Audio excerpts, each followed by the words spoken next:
जय हिंद दोस्तों। इस वीडियो में हम यूपीएससी के लिए जो टेस्ट सीरीज लगा रहे हैं उसमें टेस्ट सीरीज नंबर 4 देखेंगे।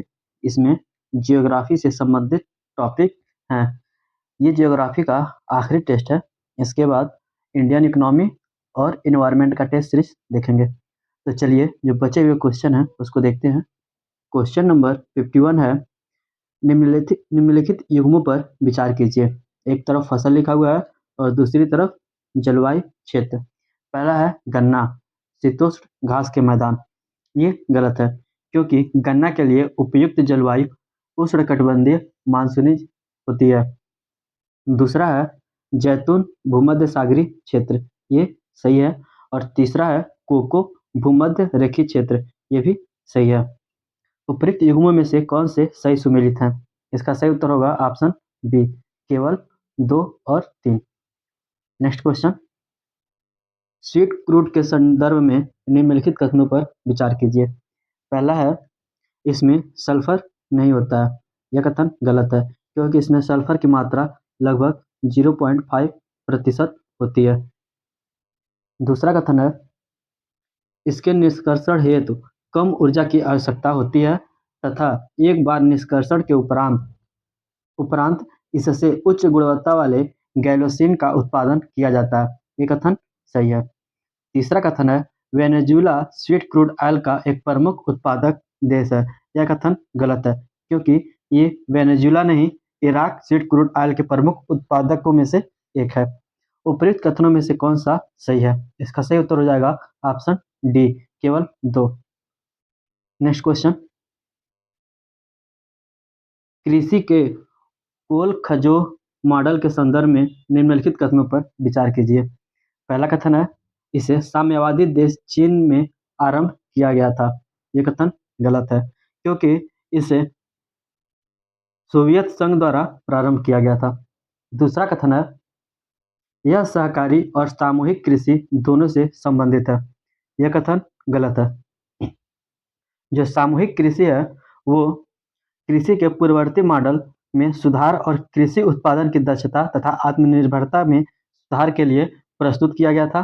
और सहकारी कृषि में किसान अपने संसाधनों को जमा करते हैं और संसाधनों में उनकी हिस्सेदारी के अनुसार उनके स्वामित्व रहता है। इसलिए इसमें से कोई भी सामाजिक स्वामित्व नहीं होता है। इस प्रकार जो कोल खजूर सहकारी कृषि से संबंधित नहीं है। उपयुक्त कथनों में से कौन सा कथन सही है? इसमें दोनों कथन गलत हैं। इसका सही उत्तर हो जाएगा ऑप्शन डी, ना तो 1 और ना ही 2। नेक्स्ट क्वेश्चन, दालों के संदर्भ में निम्नलिखित कथन में से कौन सा कथन सही नहीं है? पहला, देश में कुल बोए गए क्षेत्र के लगभग 10% से अधिक भाग गन्ना पर 10 से अधिक भाग पर दालें उगाई जाती हैं। ये कथन सही है। दूसरा कथन है भारत विश्व में दालों का सबसे बड़ा उत्पादक होने के साथ साथ सबसे बड़ा उपभोक्ता भी है। यह भी कथन सही है। तीसरा कथन है सभी दालें वायु में नाइट्रोजन की स्थिरीकृत करके मृदा उर्वरता को बनाए रखने में सहायता करती हैं। यह कथन गलत है।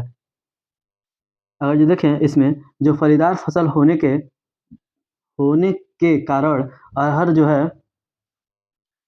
अरहर को छोड़कर अन्य सभी फसलें वायु से नाइट्रोजन को स्थिरीकृत करके मृदा उर्वरता को बनाए रखने में सहायता करती हैं। इसलिए इन फसलों को अधिकांशतः अन्य फसलों के साथ आवर्तन में उगाया जाता है।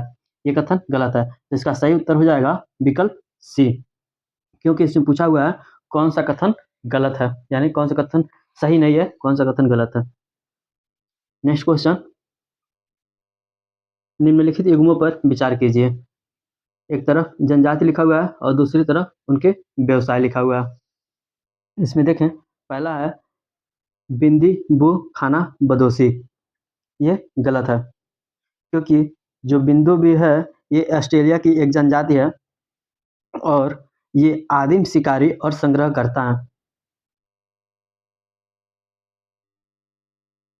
ये आदिम जनजाति और संग्रह करता है। खाना बदोशी चारागाह नहीं है, इसलिए ये गलत है।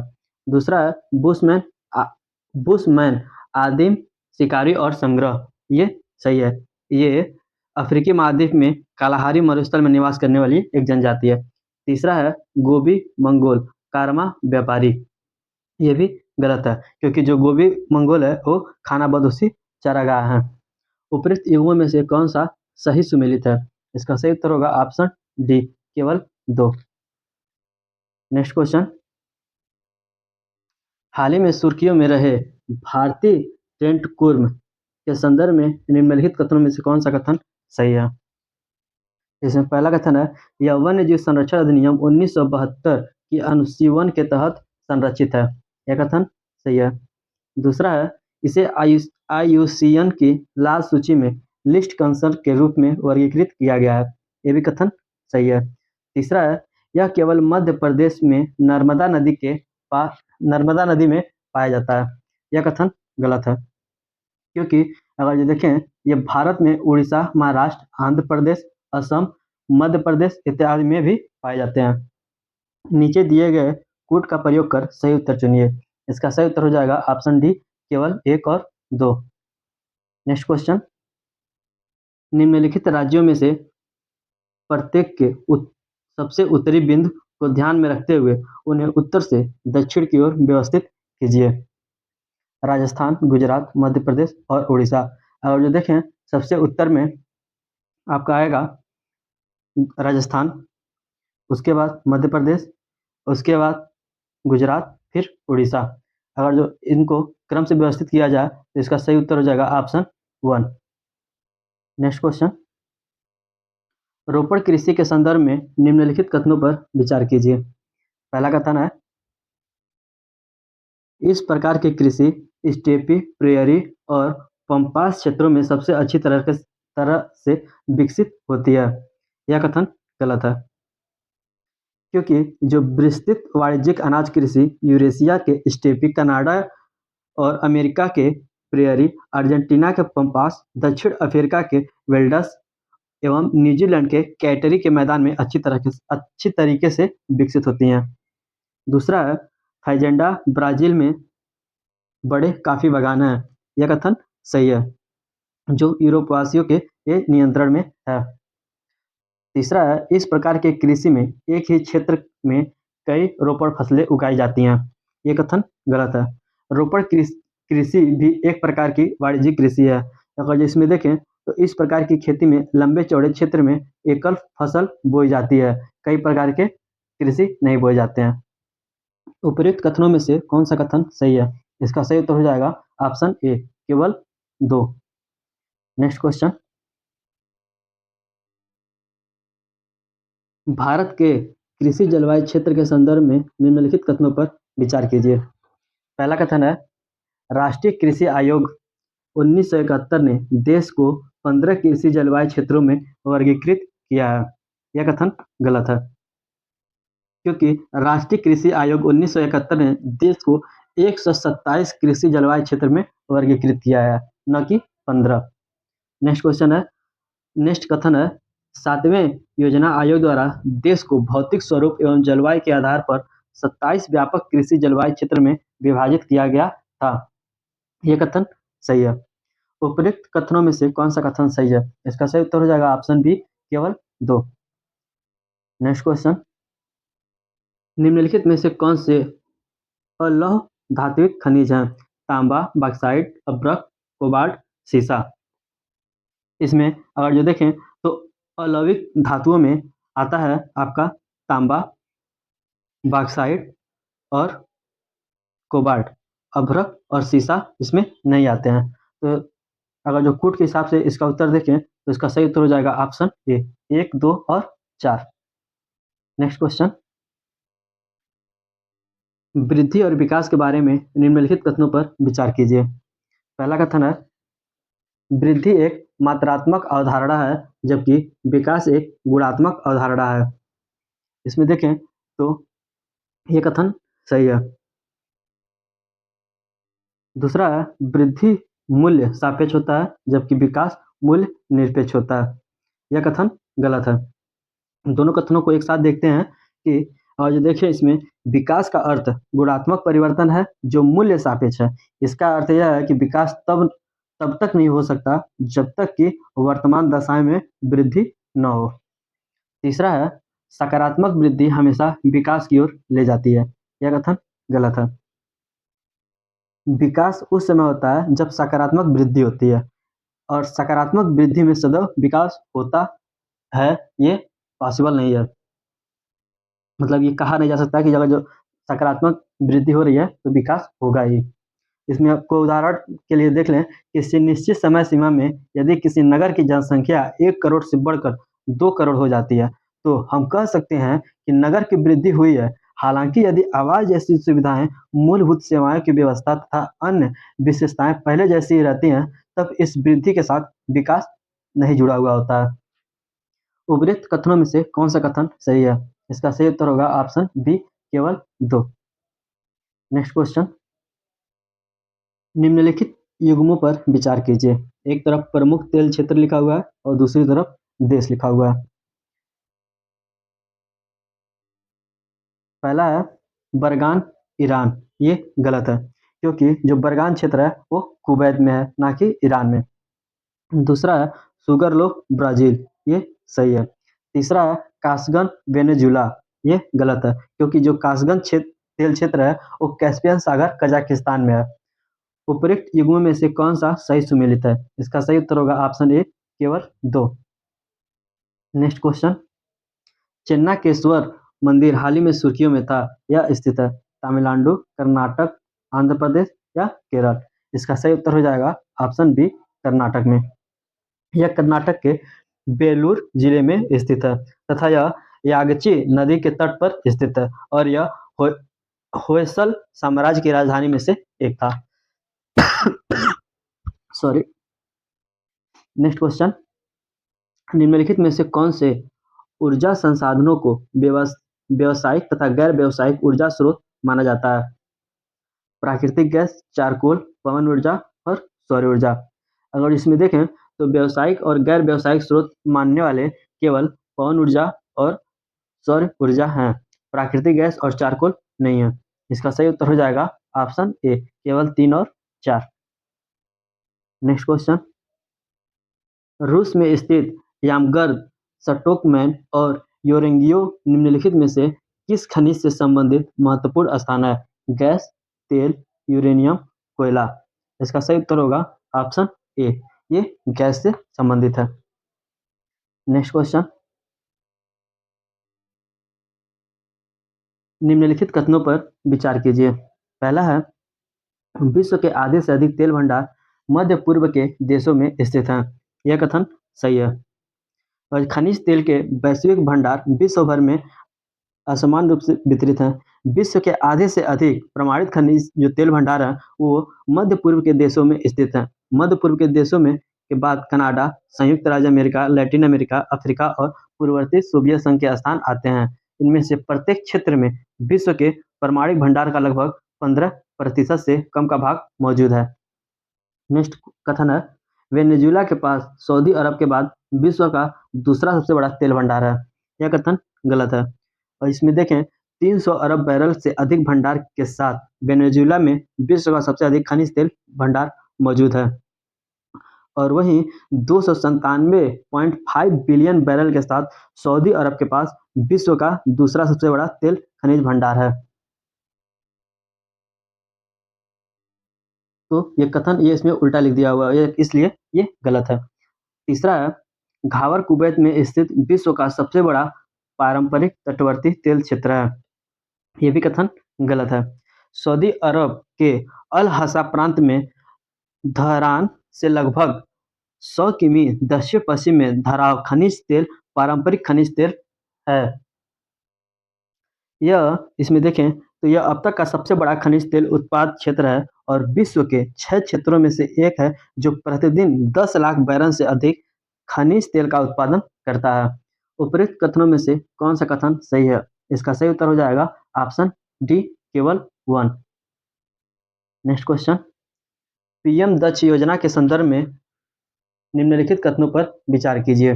पहला कथन है यह कौशल विकास और उद्यमिता मंत्रालय की एक कौशल योजना विकास योजना है। यह कथन गलत है, क्योंकि यह प्रधानमंत्री दक्षता और कुशल संपन्न हितग्राही योजना सामाजिक न्याय और अधिकारिता मंत्रालय की एक कौशल विकास योजना है। दूसरा है राष्ट्रीय सफाई कर्मचारी वित्त और विकास निगम इस योजना के कार्यान्वयन एजेंसियों में से एक है। यह कथन सही है। तीसरा है इसके अंतर्गत पात्र लक्षित समूहों को केवल अल्पकालिक आधार पर कौशल विकास परीक्षण कार्यक्रम उपलब्ध कराए जाते हैं। यह कथन गलत है। अगर जो इसमें देखें तो इसका उद्देश्य अनुसूचित जातियों, अन्य पिछड़े वर्गों और सफाई कर्मचारी आदि को निःशुल्क प्रशिक्षण प्रदान करना है। यह प्रशिक्षण अप स्किलिंग या स्किलिंग, अल्पकालिक प्रशिक्षण कार्यक्रम, दीर्घकालिक परीक्षण कार्यक्रम और उद्यमिता विकास कार्यक्रम के माध्यम से प्रदान किया जाता है। उपयुक्त कथनों में से कौन सा सही है? इसका सही उत्तर हो जाएगा ऑप्शन बी, केवल 2। नेक्स्ट क्वेश्चन है भारत में कोयला भंडार और उसके उत्पादन के संदर्भ में निम्नलिखित कथनों में से कौन सा कथन सही नहीं है? पहला है भारत में एंथ्रेसाइट प्रकार का कोयला केवल जम्मू और कश्मीर में पाया जाता है। यह कथन सही है। दूसरा है झरिया भारत का सबसे बड़ा कोयला क्षेत्र है, जिसके बाद रानीगंज का स्थान आता है। यह भी कथन सही है। तीसरा है भारत में कोयले का लगभग 80% भंडार बिटुमिनस प्रकार का और यह नॉन कोडिंग ग्रेड का है। यह भी सही है। चौथा देखें तो भारत में कोयला भूवैज्ञानिक युग के केवल एक चट्टान क्रम अथवा गोंडवाना क्रम में पाया जाता है। यह कथन गलत है।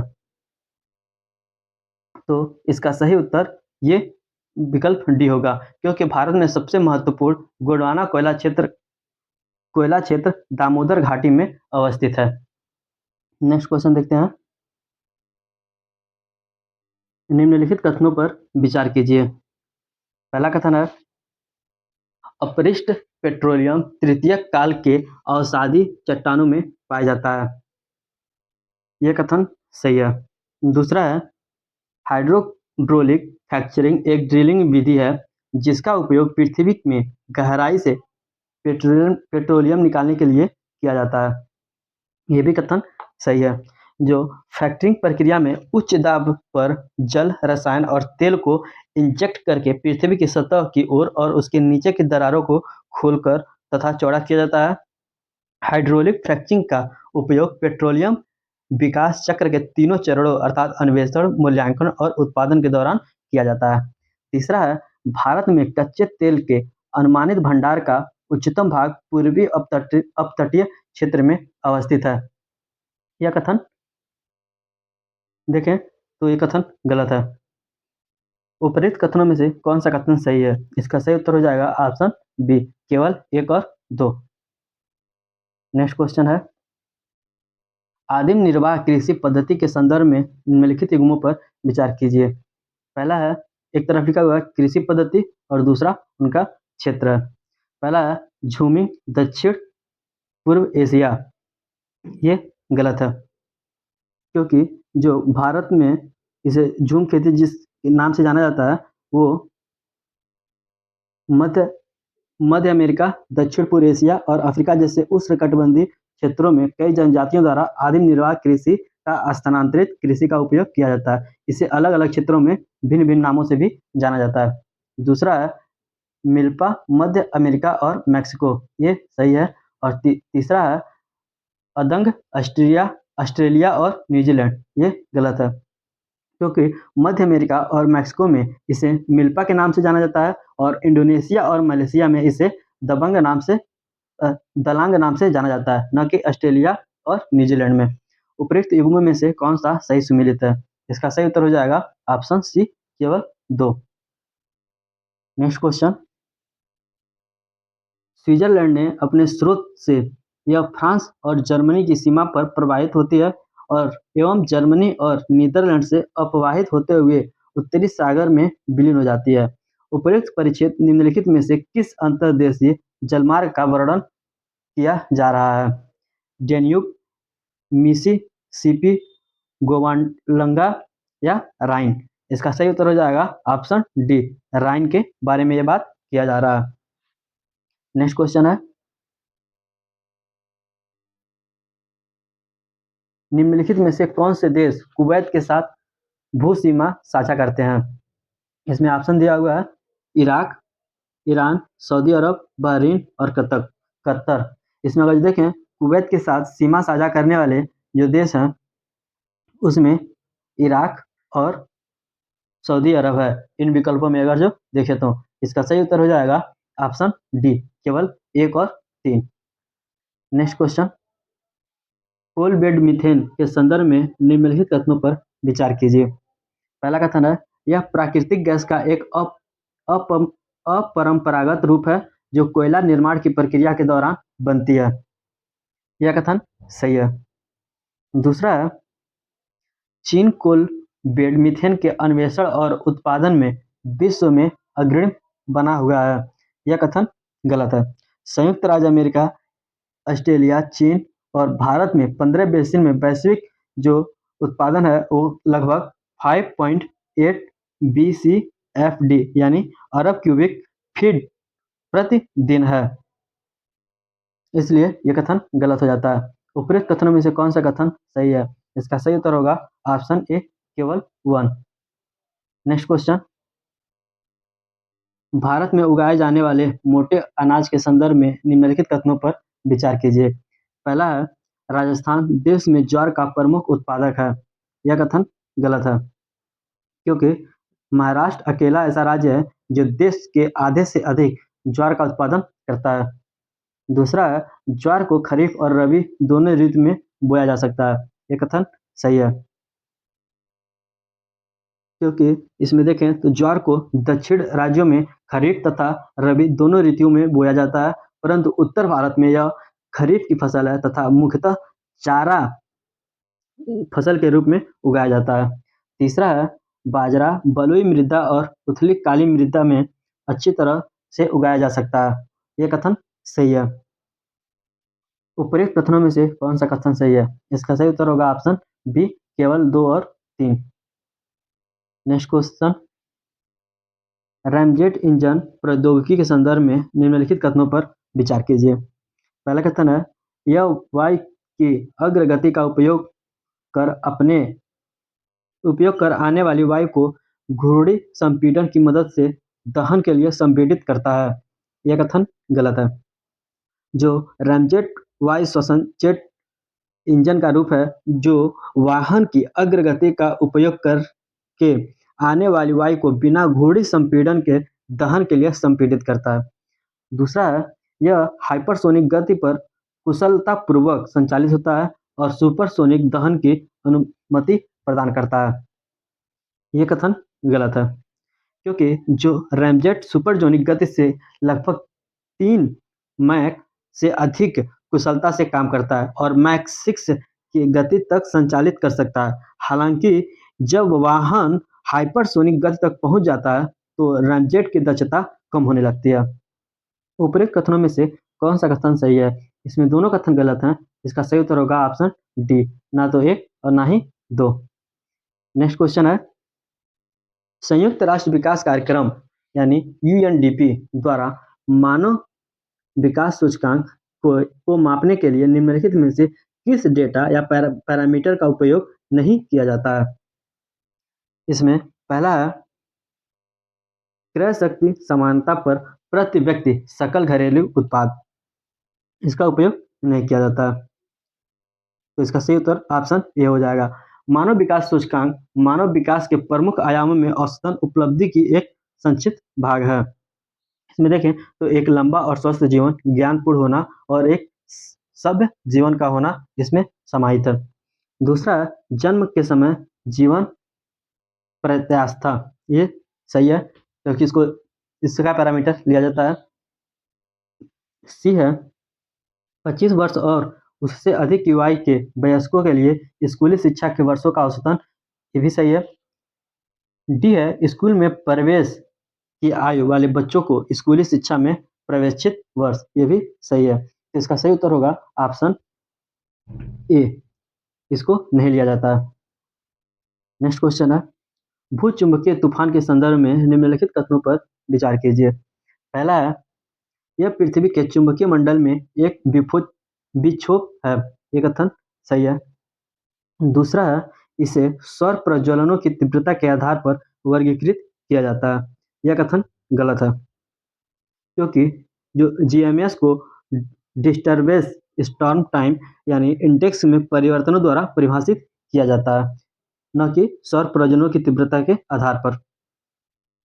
उपर्युक्त कथनों में से कौन सा कथन सही है? इसका सही उत्तर होगा ऑप्शन ए, केवल 1। नेक्स्ट क्वेश्चन है, कील नहर निम्नलिखित में से किस देश की एक महत्वपूर्ण जलमार्ग है? जर्मनी, इटली, मिस्र और ईरान। इसका सही उत्तर होगा ऑप्शन ए, जर्मनी। जो कील नहर है वो उत्तरी जर्मनी में एक महत्वपूर्ण जलमार्ग है, जो विश्व भर में सबसे व्यस्त मानव निर्मित नौ परिवहन मार्गों में से एक है। नेक्स्ट क्वेश्चन है, लौह और इस्पात उद्योग के संदर्भ में निम्नलिखित युग्मों पर विचार कीजिए। एक तरफ इस्पात संयंत्र लिखा हुआ है और दूसरी तरफ लौह अयस्क स्रोत लिखे हुए हैं। पहला है राउरकेला इस्पात संयंत्र, नोआ मंडी खान। यह गलत है, क्योंकि राउरकेला इस्पात संयंत्र को विशिष्ट अवस्थिति के रूप में लाभ प्रदान करता है और यह झरिया यानी झारखंड में कोयला और सुंदरगढ़ के लिए केंचुर में लौह अयस्क प्राप्त किया जाता है। दूसरा, भिलाई इस्पात संयंत्र, दलाई डल्ली राजघरा हरा खान। ये सही है। तीसरा है दुर्गापुर इस्पात संयंत्र, सुंदरगढ़ और केंझुरी खान। ये गलत है, क्योंकि जो दुर्गापुर इस्पात संयंत्र है ये पश्चिम बंगाल में अवस्थित है। उपर्युक्त युग्मों में से कौन सा सही सुमेलित है? इसका सही उत्तर होगा ऑप्शन बी, केवल 2। नेक्स्ट क्वेश्चन, जल संसाधन के उपयोग के संदर्भ में निम्नलिखित कथनों पर विचार कीजिए। पहला है, लेंगुन का जल और पश्च जल प्रायः खारा होता है और यह सिंचाई के लिए अनुपयुक्त नहीं होता है, उपयुक्त नहीं होता है। यह कथन गलत है, क्योंकि इसमें देखें तो सामान्यतः जो इन जलाशयों में खारा जल होता है, जिसका उपयोग मछली पालन और चावल के कुछ निश्चित किस्मों, नारियल आदि की सिंचाई में किया जाता है। दूसरा है, धरातलीय जल के उपयोग में औद्योगिक क्षेत्र का हिस्सा घरेलू क्षेत्र के हिस्से से अधिक है। ये भी कथन गलत है। इसमें जो देखें तो औद्योगिक क्षेत्र का हिस्सा धरातलीय जल के उपयोग का 2% और भौम जल के उपयोग का 5% तक सीमित है। जो घरेलू क्षेत्र के हिस्से में भौम जल की तुलना में धरातलीय जल का उपयोग अधिक होता है, लगभग 9% अधिक होता है। उपर्युक्त कथनों में से कौन सा कथन सही है? इसका सही उत्तर होगा ऑप्शन डी, ना तो 1 और ना ही 2। नेक्स्ट क्वेश्चन, समुद्री खरपतवार के संदर्भ में निम्नलिखित कथनों में से कौन सा कथन सही नहीं है? इसका पहला है, ये समुद्री पारिस्थितिकी तंत्र में पाए जाने वाले भारी धातुओं के प्रग्रहण और हटाने में सहायता करते हैं। ये कथन सही है। दूसरा है, ये प्रकाश संश्लेषण के लिए आयरन पर अत्यधिक निर्भर करते हैं। ये भी कथन सही है। तीसरा है, ये जल के भीतर सघन वनों का निर्माण करते हैं, जिन्हें केल्प वन कहा जाता है। ये भी सही है। और चौथा है, ये जड़ तना और पत्तियों वाले आदिम समुद्री पुष्पीय शैवाल होते हैं। ये कथन गलत है, क्योंकि समुद्री खरपतवार आदिम समुद्री गैर पुष्पीय समुद्री शैवाल होते हैं, न कि पुष्पीय शैवाल होते हैं। ये गैर पुष्पीय शैवाल होते हैं। इनमें जड़ तना और पत्तियां नहीं पाई जाती हैं। ये समुद्री पारिस्थितिकी तंत्र के प्रमुख भूमिका निभाते हैं। इसका सही उत्तर हो जाएगा ऑप्शन डी। नेक्स्ट क्वेश्चन देखते हैं। हाल ही में आरबीआई ने डिजिटल बैंकिंग इकाई की स्थापना पर दिशा निर्देश जारी किया है। इस संदर्भ में निम्नलिखित कथनों में से कौन सा कथन सही है? इसमें पहला है, डिजिटल बैंकिंग में पूर्व अनुभव रखने वाले घरेलू अनुसूचित वाणिज्यिक बैंकों सहित सभी क्षेत्रीय ग्रामीण बैंकों को डीबीयू स्थापित करने की अनुमति प्रदान करना की गई है। ये कथन गलत है। दूसरा, प्रत्येक डीबीयू को बैंकिंग शाखा के रूप में माना जाएगा। ये सही है, क्योंकि इसमें देखें तो इनके साथ प्रत्येक डीबीयू को पृथक प्रवेश एवं निकास के प्रसाधन के साथ विशिष्ट रूप से स्थापित भी किया जाएगा। तीसरा कथन है, यह नगद निकासी और जमा हेतु प्रावधान नहीं कर सकता। यह कथन गलत है क्योंकि यह कर सकता है। चौथा कथन है यह केवल केवाईसी के अध्ययन और शिकायत पंजीकरण को सुविधा प्रदान करेगा। यह भी कथन गलत है। तो इसका सही उत्तर हो जाएगा ऑप्शन बी। नेक्स्ट क्वेश्चन है भारत की निम्नलिखित लौह अयस्क खदानों को उत्तर से दक्षिण की दिशा की ओर व्यवस्थित कीजिए।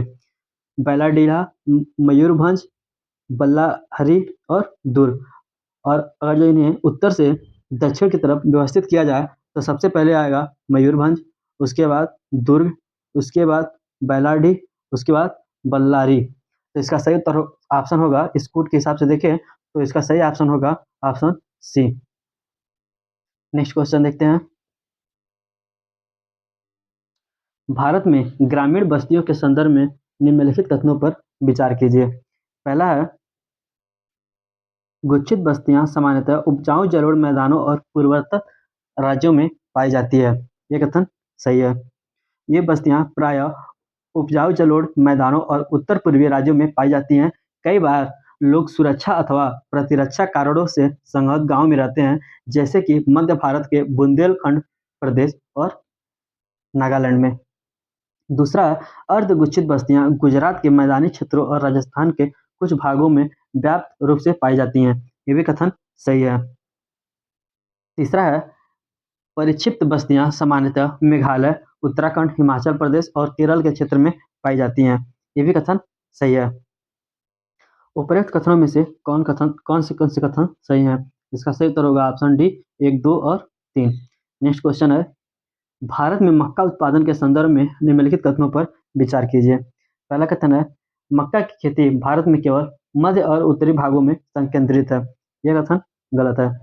जैसा कि मैंने पीछे के कई सारे वीडियो में बोला है, जहाँ ये सब शब्द आए केवल एकमात्र ये सब शब्दों पे जरा गौर कीजिएगा, ये ज़्यादातर गलत ही होते हैं। दूसरा कथन है मक्का पुरानी जलोढ़ मृदा में अच्छी तरह से उगाई जाती है। यह कथन सही है। उपर्युक्त कथनों में से कौन सा कथन सही है? इसका सही उत्तर होगा ऑप्शन बी केवल 2। नेक्स्ट क्वेश्चन, यह कृषि का एक प्रकार है जहां आप फसल विशेषज्ञता, बृहद कृषि निवेश और पूंजी निवेश और कृषि की वैज्ञानिक पद्धति को देखेंगे, जिसमें प्रबंधकीय और तकनीकी सहायता, बृहद भू संपदा अथवा बागान, सस्ता श्रम और निर्यात बाजार के लिए अच्छी कनेक्टिविटी की आवश्यकता होती है। उपर्युक्त विवरण में वर्णित कृषि पद्धति के प्रकार की पहचान कीजिए। ये जो परिच्छेद दिखा हुआ है ये किस कृषि की बात कर रहा है? रोपड़ कृषि या वाणिज्यिक अनाज कृषि, भूमध्य सागरीय कृषि या सहकारी कृषि? अगर इस परिच्छेद को देखें तो ये रोपड़ कृषि के बारे में बात कर रहा है। इसका सही उत्तर हो जाएगा option A. Next question, manganese के संदर्भ में निम्नलिखित कथनों में से कौन सा कथन सही है? पहला कथन है लौह अयस्क प्रगलन के लिए एक महत्वपूर्ण कच्चा माल है। यह कथन सही है। जो लौह अयस्क के प्रगलन के लिए मैग्नीज एक महत्वपूर्ण कच्चा माल है। इसका उपयोग लौह मिश्र धातुओं के विनिर्माण के लिए भी किया जाता है। दूसरा कथन है मैग्नीज निक्षेप केवल भूगर्भिक संरचनाओं के धारवाड़ तंत्र में पाए जाते हैं। यह कथन गलत है। जो मैग्नीज निक्षेप लगभग सभी भूगर्भिक संरचनाओं में पाए जाते हैं, हालांकि यह मुख्य रूप से धारवाड़ क्रम से संबंधित है। तीसरा है सुंदरगढ़ और कालाहांडी कर्नाटक में स्थित मैग्नीज की महत्वपूर्ण खदानें हैं। यह भी कथन गलत है क्योंकि उड़ीसा मैग्नीज के अग्रणी उत्पादक राज्य है और उड़ीसा के मुख्य खदानें भारत के लौह अयस्क पट्टी के मध्य भाग में विशेष रूप से बोनाई, सुंदरगढ़, गंगपुर, कोरावली या और बोनागिरी में स्थित है। नीचे दिए गए कोड का प्रयोग कर सही उत्तर चुनिए। इसका सही उत्तर हो जाएगा ऑप्शन ए केवल 1। नेक्स्ट क्वेश्चन, कृषि पद्धति और संबंध क्षेत्रों के संदर्भ में निम्नलिखित युग्मों पर विचार कीजिए। एक तरफ कृषि पद्धति लिखा हुआ है और दूसरी तरफ क्षेत्र लिखा हुआ है।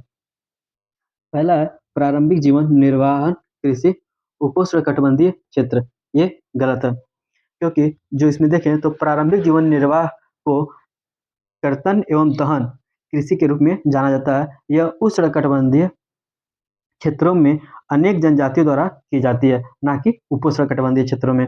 दूसरा है मिश्रित कृषि भूमध्य रेखीय क्षेत्र। ये भी गलत है। क्योंकि मिश्रित कृषि विश्व के अधिक विकसित भागों में की जाती है। ये समशीतोष्ण अक्षांश वाले भागों में इसका विस्तार अधिक है, इसलिए ये जो युग्म है वो गलत है। तीसरा है सामूहिक कृषि पश्चिमी यूरोप, ये भी गलत है, क्योंकि सामूहिक कृषि की शुरुआत पूर्ववर्ती सोवियत संघ में की गई और यह कृषि सामाजिक स्वामित्व के आधार पर थी। इसे कोलखजो के नाम से भी जाना जाता है। उपरोक्त युग्मों में से कौन सा सही सुमेलित है? इसमें से तीनों नहीं है, इसका सही उत्तर हो जाएगा ऑप्शन डी, 1, 2 और 3। नेक्स्ट क्वेश्चन है, निम्नलिखित कथनों पर विचार कीजिए। पहला, उत्तरी अटलांटिक समुद्री मार्ग न्यूयॉर्क और लंदन को जोड़ता है, ये कथन सही है, इसको आप मैप में देख लीजिएगा। दूसरा है, इसे बृहद ट्रंक मार्ग के नाम से भी जाना जाता है, ये भी कथन सही है, इस मार्ग को बृहद ट्रंक मार्ग के नाम से जाना जाता है। उपरोक्त कथनों में से कौन सा कथन सही है? इसका सही उत्तर होगा ऑप्शन सी, 1 और 2 दोनों। नेक्स्ट क्वेश्चन, भारत में सूरजमुखी के उत्पादन के संदर्भ में निम्नलिखित कथनों पर विचार कीजिए। पहला है, भारतीय तिलहन उत्पादन में इसका योगदान 5% से भी कम है, यह कथन सही है, इसका योगदान लगभग 3.85% है, यानी 5% से कम। दूसरा कथन है, यह देश भर में खरीफ और रबी ऋतु में उगाया जाता है, यह भी कथन सही है। कर्नाटक में सर्वाधिक उत्पादन के साथ देश में सूरजमुखी के 6 प्रमुख उत्पादक राज्य हैं, जिसमें कर्नाटक में 7.94 लाख हेक्टेयर क्षेत्र से 3.04 लाख टन उत्पादन होता है। इसके बाद आंध्र प्रदेश, महाराष्ट्र, बिहार, उड़ीसा और तमिलनाडु भारत के प्रमुख सूरजमुखी उत्पादन राज्य हैं।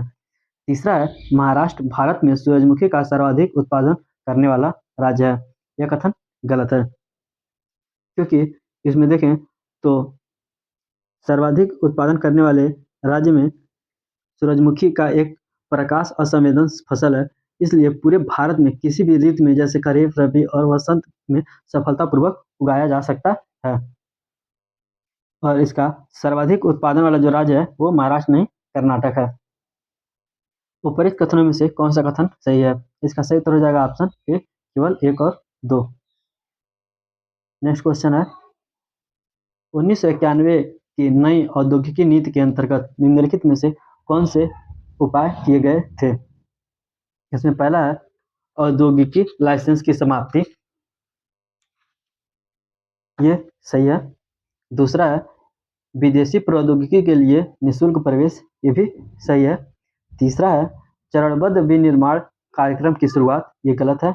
और चौथा है परमाणु ऊर्जा से संबंधित उद्योगों का उदारीकरण, ये भी गलत है। नीचे दिए गए फुट का प्रयोग कर सही उत्तर चुनिए। इसका सही उत्तर होगा ऑप्शन बी, केवल 1 और 2। नेक्स्ट क्वेश्चन है, अकाउंट एग्रीगेट नेटवर्क के संदर्भ में निम्नलिखित में से कौन सा कथन सही है? पहला कथन है, यह भारत के निजी क्षेत्र के बैंकों का एक पहल है, यह कथन गलत है। दूसरा है, यह बैंकिंग उद्देश्यों के लिए आधारित ई-केवाईसी प्रणाली है, ये भी कथन गलत है। तीसरा है, यह भारत में बैंकिंग डेटा को एकत्रित करता है और एक विस्तृत व्यक्तिगत विवरण तैयार करता है, ये भी गलत है।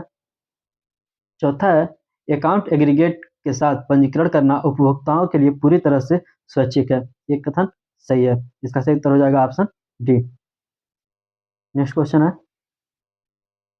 हेलिना मिसाइल के संदर्भ में निम्नलिखित कथनों पर विचार कीजिए। पहला है, यह तीसरी पीढ़ी की दागो और भूल जाओ टैंक रोधी मिसाइल प्रणाली है, ये कथन सही है।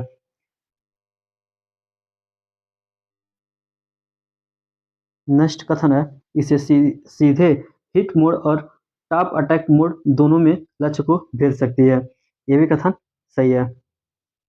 तीसरा है, यह सेट मिसाइल का हेलीक्राफ्ट प्रशिक्षित संस्करण है, यह कथन गलत है, क्योंकि यह एक हेलीकॉप्टर आधारित एक नाग मिसाइल है। उपरोक्त कथनों में से कौन सा कथन सही है? इसका सही उत्तर होगा ऑप्शन ए, केवल 1 और 2। नेक्स्ट क्वेश्चन, जनसांख्यिकीय लाभांश के संदर्भ में आयु आश्रित अनुपात को किस आयु वर्ग के आश्रितों के अनुपात के रूप में सर्वोत्तम रूप से परिभाषित किया गया है? इसमें पहला है 18 वर्ष से कम आयु वर्ग के व्यक्ति तथा कार्यशील जनसंख्या के अनुपात, ये गलत है। बी है 15 वर्ष से कम आयु वर्ग के व्यक्ति तथा कार्यशील जनसंख्या के अनुपात, ये भी गलत है। तीसरा है 18 वर्ष से कम या 59 वर्ष से अधिक आयु वर्ग के व्यक्ति तथा कार्यशील जनसंख्या के अनुपात, ये भी गलत है। चौथा है 15 वर्ष से कम और 59 वर्ष से अधिक आयु वर्ग व्यक्तियों के लिए कार्यशील जनसंख्या का अनुपात, ये सही है। इसमें देखें तो रोजगार के लिए बुनियादी जो संकेत है वो 15 से 59 आयु वर्ग के कार्यशील जनसंख्या का अनुपात है, जो नियोजित है कि इसमें 15 से 64 वर्ष की आयु को भी माना जा सकता है, इसलिए इसका सही उत्तर होगा ऑप्शन डी। नेक्स्ट क्वेश्चन देखते हैं। महाद्वीपों में जनसंख्या के संदर्भ में निम्नलिखित कथनों पर विचार कीजिए। पहला है एशिया की जनसंख्या वृद्धि दर विश्व में सबसे अधिक है, ये कथन गलत है, क्योंकि अफ्रीका की जनसंख्या वृद्धि दर सबसे अधिक है। दूसरा है यूरोप दूसरा सबसे अधिक जनसंख्या वाला महाद्वीप है, यह भी कथन गलत है, क्योंकि इसमें देखें तो सबसे अधिक जनसंख्या वाला जो राज्य है वो अफ्रीका है। उपरोक्त कथनों में से कौन सा कथन सही नहीं है? दोनों कथन नहीं सही हैं, इसका सही उत्तर होगा ऑप्शन सी, 1 और 2 दोनों। नेक्स्ट क्वेश्चन देखते हैं। निम्नलिखित युग्मों पर विचार कीजिए। एक तरफ अभ्यारण्य लिखा हुआ है और दूसरी तरफ राज्य लिखा हुआ है। पहला है बखिरा वन्य जीव अभ्यारण्य उत्तर प्रदेश, ये सही है, क्योंकि इसे अभी हाल ही में बनाया गया है, इसलिए चर्चा में था, इसलिए पूछ लिया गया है। दूसरा है बेंदाथाल पक्षी अभ्यारण्य केरल, ये गलत है। बेंदाथाल जो है ये केरल में नहीं, ये तमिलनाडु में अवस्थित है। तीसरा है खजरिया पक्षी अभ्यारण्य गुजरात, ये सही है। ये दोनों चर्चा में रहे हैं, इसके बारे में आप लोग पढ़ लीजिएगा। उपरोक्त युग्मों में से कौन सा सही सुमेलित है? इसका सही उत्तर हो जाएगा ऑप्शन बी, केवल 1 और 3। नेक्स्ट क्वेश्चन है भूमि संसाधन वर्गीकरण के संदर्भ में निम्नलिखित कथनों पर विचार कीजिए। पहला कथन है अस्थायी चारागाह भूमि का उपयोग घास एवं अन्य हरा चारा उगाने के लिए किया जाता है, जो फसल चक्र में शामिल नहीं है, यह कथन सही है। दूसरा कथन है अधिकांश अस्थायी चारागाह भूमि साझा संपत्ति संसाधनों के अंतर्गत आते हैं, यह भी कथन सही है। उपरोक्त कथनों में से कौन सा कथन सही है? इसका सही उत्तर हो जाएगा ऑप्शन सी, 1 और 2 दोनों। नेक्स्ट क्वेश्चन निम्नलिखित युग्मों पर विचार कीजिए। जल विद्युत परियोजनाएं और नदी, देखो देखना है ये कहाँ किस नदी कौन से बांध पे और किस नदी के तट पे अवस्थित है। पहला रिहंद बांध बेतवा, ये गलत है, क्योंकि जो रिहंद बांध है इसे गोविंद बल्लभ पंत सागर के नाम से भी जाना जाता है। यह सोन नदी के सहायक नदी दिरंग नदी पर स्थित है, ना कि बेतवा नदी पे। दूसरा है सलाल बांध चिनाब, ये सही है। तीसरा है मेट्टूर बांध कावेरी, ये भी सही है। और चौथा है हीराकुंड बांध महानदी, ये भी सही है। उपरोक्त युग्मों में से कौन सा सही है? इसका सही उत्तर होगा ऑप्शन डी, 2, 3 और 4। नेक्स्ट क्वेश्चन परमाणविक खनिजों के संदर्भ में निम्नलिखित कथनों पर विचार कीजिए। पहला कथन है भारत में पहाड़ी क्षेत्रों में यूरेनियम नहीं पाया जाता है, यह कथन गलत है, क्योंकि हिमाचल प्रदेश के कुल्लू जिले में इसमें पाया जाता है और हिमाचल प्रदेश एक पहाड़ी क्षेत्र है। दूसरा है थोरियम मुख्य रूप से कर्नाटक के तट के समानांतर समुद्री तट के रेत में इल्मेनाइट से प्राप्त होता है, ये कथन गलत है। थोरियम मुख्य रूप से केरल और तमिलनाडु के तट पर, न कि कर्नाटक के तट पर समुद्री तट के रेत में मोनाजाइट और इल्मेनाइट से प्राप्त किया जाता है। तीसरा कथन है कुछ यूरेनियम राजस्थान में उदयपुर के तांबे की खदानों में पाए जाते हैं, ये कथन सही है। उपरोक्त कथनों में से कौन सा कथन सही है? इसका सही उत्तर हो जाएगा ऑप्शन बी, केवल 3। इस वीडियो का आखिरी क्वेश्चन देखते हैं। चन्ना नगर सर्वत्र रूप से परिभाषित होता है, जिसमें पहला है कृषि किसी शहर के आकार में कमी के द्वारा, किसी बी है ये गलत है, और बी है किसी शहर के आसपास गांव के विस्तार के द्वारा, ये भी गलत है। तीसरा है मौजूदा अलग अलग कस्बों के विलय के हुए शहरी विकास के द्वारा, ये सही है। और चौथा है बड़े शहरों के मालिन बस्तियों और गांव के निम्नीकरण के द्वारा, ये गलत है। जो सन्ना घर है ये एक विशिष्ट प्रकार के भौगोलिक क्षेत्र को संदर्भित करता है और जनसंख्या और औद्योगिकी के तकनीकी विकास में तेजी से वृद्धि करने के कारण शहर की सीमा का विस्तार होता है और शहरी और क्षेत्रीय विकास की धीमी निरंतर प्रक्रिया में एक शहरी केंद्र से केंद्र दूसरे के साथ जुड़ा होता है। इसका सही उत्तर होगा ऑप्शन सी, जैसा कि मैंने आपको बताया। अब मिलते हैं आपसे अगले वीडियो में एक दूसरे सीरीज के साथ। तब तक के लिए धन्यवाद।